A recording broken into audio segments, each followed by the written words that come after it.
Wacha niseme tu. Omoima, I've seen you have got so many kids around here.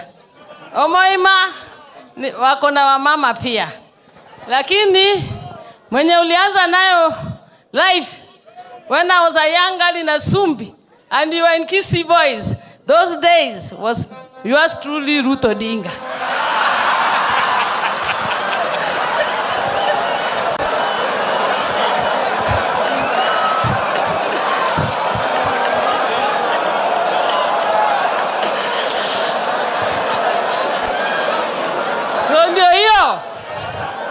So ningekuwa hata watoto wangu wangekuwa tu hapo kwa hiyo laini.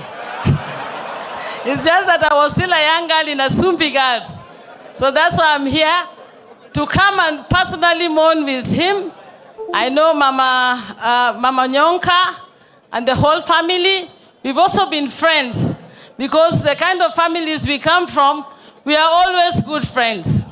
And that's why it surprises me when people forget that even in Kisii here, as I'm standing here, people know. There's no way you won't know the Onyonkas, the Nyachayes, the Nyamweas, the Ongeris, the Saginis. Wote ni wale wamefanya Kisii imekuwa vile Kisii iko sahi. Nimesema uongo?